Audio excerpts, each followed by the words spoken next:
Hai teman-teman, pernah nggak sih kalian ngerasa capek, tapi bukan capek fisik, capek mikir sesuatu yang belum terjadi. Kalian tahu apa? Yes, overthinking. Aku pernah gini, suatu malam aku cuma ingin tertidur. Udah gosok gigi, udah minum air putih, udah cuci muka, tinggal tidur saja. Tapi pas aku tertidur, tiba-tiba otak aku bilang, aku udah kunci pintu kamar belum ya?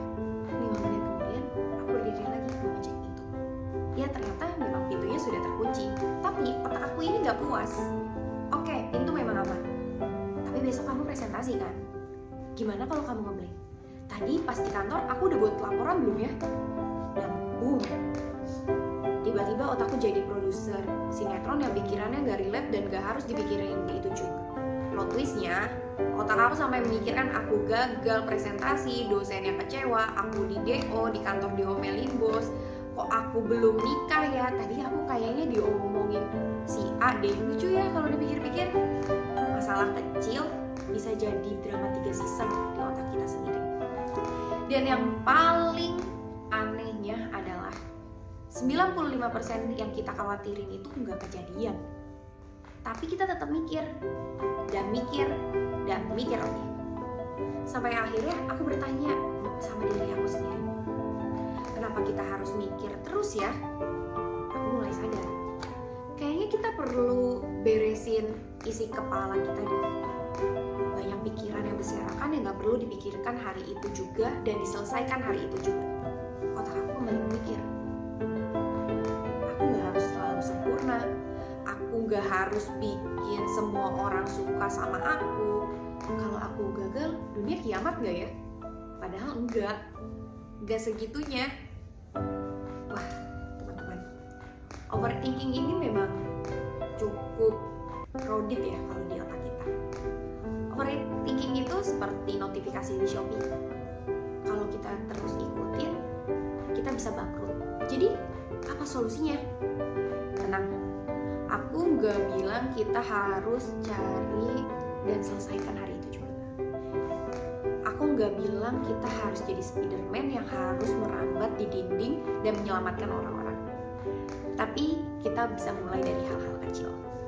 Seperti pertama, tulis isi kepala kita biar yang kita pikirin ini keluar aja dan gak muter-muter terus di situ-situ. Cerita ke teman yang sehat ya, yang bukan jawabannya ya elah lebay. Karena kadang kita tuh cuma perlu didengar, bukan untuk dihakimi. Ketiga, tidur yang cukup, kurangi kopi dan kafein. Kafein ini termasuk teh. Ini sih tamparan juga buat saya, karena semakin kita susah tidur, otak kita makin bekerja dan memikirkan hal-hal yang belum terjadi. Keempat, kurangi membuka sosial media. Karena sosial media itu banyak quotes-quotes yang kadang-kadang bikin kita ngerasa, kok ini relate ya?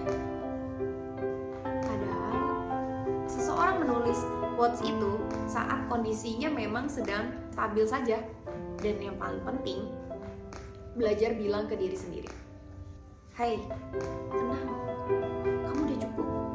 Gak semua hal harus kamu kontrol. Gak usah ngerasa bersalah kalau lagi mau istirahat, butuh ruang, atau butuh diam. Yang bisa ngendaliin diri kamu dan otak kamu itu kamu sendiri. Tenang. Akhirnya aku sadar, mengurangi overthinking itu kayak bersih-bersih seluruh rumah. Awalnya berat, tapi setelahnya lebih lega, beban menjadi hilang, lebih banyak ruang, lebih bersih, lebih nyaman, dan ternyata lebih bahagia juga loh. Kalau ada satu hal yang bisa aku ajak hari ini, itu adalah yuk kasih jeda untuk diri sendiri.